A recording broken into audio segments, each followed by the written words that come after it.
Salut les amis, avant de commencer, je viens de voir qu'on vient d'atteindre les 200 abonnés et je voulais prendre cette opportunité pour vous remercier de votre intérêt et pour tous les commentaires que vous m'avez laissés. J'espère de tout cœur que mes vidéos continueront à vous plaire. Pour ceux qui ne connaissent pas encore la chaîne SimpleTech, vous trouverez ici des tutoriaux de développement en tout genre.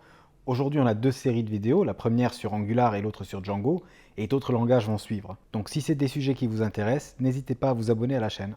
Maintenant, passons au vif du sujet. Dans les vidéos précédentes, nous avons vu entre autres comment créer des API basés sur des modèles, donc dérivés de la classe ModelViewSet. Aujourd'hui, nous allons voir comment créer une nouvelle API qu'on va appeler me, donc moi en anglais, et cette API va retourner les données de l'utilisateur qui s'est préalablement authentifié. Nous allons profiter de l'occasion pour voir comment créer des API qui ne sont pas dérivées de modèles. Petite parenthèse, cette API va aussi être très importante pour nos tutoriaux Angular car à un moment, notre front-end devra pouvoir dire si un utilisateur est logué ou non et aussi quel est cet utilisateur. Une dernière petite remarque avant d'ouvrir le code. Notre projet se base bien entendu sur le projet qu'on a créé dans les dernières vidéos. Si vous ne les avez pas encore vues, je vous conseille de reprendre ma playlist Django et de revoir les vidéos à partir du début, sinon ce sera assez compliqué de suivre. Après, vous n'avez pas forcément besoin des autres vidéos pour comprendre ce que je fais ici. Si vous avez déjà développé en Django, vous devriez pouvoir vous en sortir. Donc, ouvrons notre code. La première chose que je veux faire, c'est que comme on va créer une API pour gérer le profil utilisateur et que cette API n'a en soi rien à voir avec nos to-do, eh bien on va créer une nouvelle app qui va s'occuper des utilisateurs. Pour cela, on se rend dans le terminal et on va faire Python manage.py start app et on va l'appeler user underscore management. Étant donné qu'on va créer une vue mais que je ne vais pas créer de nouveaux modèles, on va s'attaquer directement au fichier views.py et là, on va créer une nouvelle classe, donc une classe me_viewset qui va hériter de viewset.viewset. Là, comme vous le voyez, j'ai importé viewset de REST Framework. Et maintenant, dans notre cas, on va créer une méthode pour pouvoir retourner l'utilisateur qui est logué en ce moment. Cette méthode s'appelle list, donc def list self, et qui prend en paramètre la requête, donc request. Ici, on veut retourner l'utilisateur qui est logué, donc on va simplement créer une variable qu'on va appeler user, et là, on va retourner user, qu'on va importer de Django contrib out models.objects.get, et là, on va dire pk est égal à request.user. Maintenant, comme vous vous en souvenez peut-être, pour pouvoir retourner cet utilisateur via une réponse API, il faut qu'on ait un serializer qui va convertir cet objet en JSON. Créons-le, donc dans notre app user management, on va faire un new Python file qu'on va appeler serializers.py et ici on va créer une nouvelle classe user serializer qui va hériter de serializers.model serializer, donc serializer qu'on a importé de REST Framework. Et là, comme la dernière fois, on va faire un class meta et on va renseigner quelques informations. Premièrement, notre modèle qui va être la classe user de Django contrib out models. Et puis il faut renseigner les champs qu'on veut retourner. Donc ici je vais faire fields est égal à underscore underscore all pour retourner tous les champs. Pour le modèle user, je n'aime pas cette approche d'avoir fields est égal à all. Et je vais vous expliquer pourquoi dans quelques instants. Mais d'abord finissons notre view. Comme je vous le disais avant, ici on ne peut pas retourner notre utilisateur. Donc on doit utiliser notre serializer. Pour cela, on va prendre une variable qu'on va appeler user underscore data. Et on va dire est égal à user serializer qu'on va importer.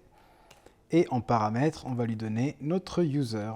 Puis on fait directement .data pour obtenir la représentation de cet objet. Et maintenant, pour retourner tout ça, on fait un return response qu'on va importer de REST Framework response. Et à l'intérieur, on va envoyer notre user data.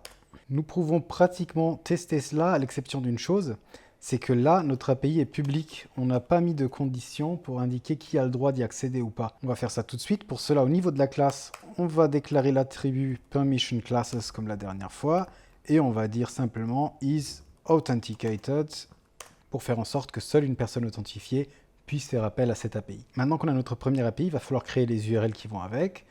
Donc créons vite fait un fichier url.py, urls.py.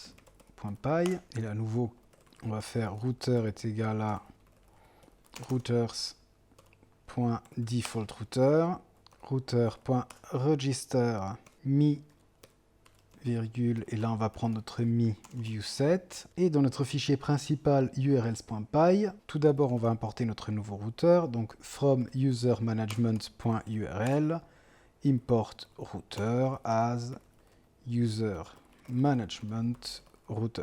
Puis on va faire un router.registry.extend usermanagementrouter.registry. On sauvegarde le tout et on va voir le résultat dans notre console. Et là, surprise, on a déjà un premier problème. Donc, qu'est-ce qu'il nous dit?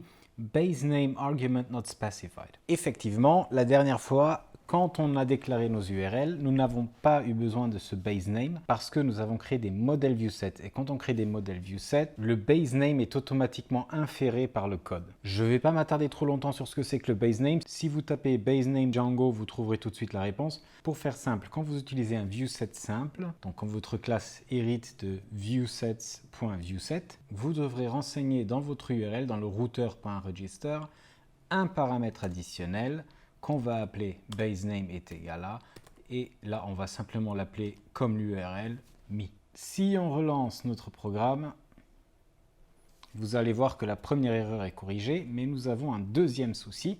On clique sur mi et là nous avons une exception. Qu'est-ce qu'il nous dit? Field ID expected a number but got user simple tag. Et effectivement, si on retourne voir notre viewset, vous verrez que j'ai dit PK est égal à request.user. Alors que si vous regardez en détail l'objet user, la primary key de cet objet est un entier, donc un chiffre. Ce qu'on aurait dû faire, c'est au lieu de PK, on aurait dû écrire username. Et là, on va dire à Django, va chercher l'objet avec le username request.user, donc dans ce cas-ci simple tag, et nous le retourner. On ouvre de nouveau notre browser, on refresh, et là effectivement, on a bien notre user qui est retourné. Maintenant, voici ce que je n'aime pas dans le fait de retourner tous les champs du user. On a retourné également le mot de passe, haché certes, mais on l'a retourné alors qu'il n'y a aucune raison de le retourner. Pour notre exemple, il suffira de retourner l'ID, le username, first name, last name et email.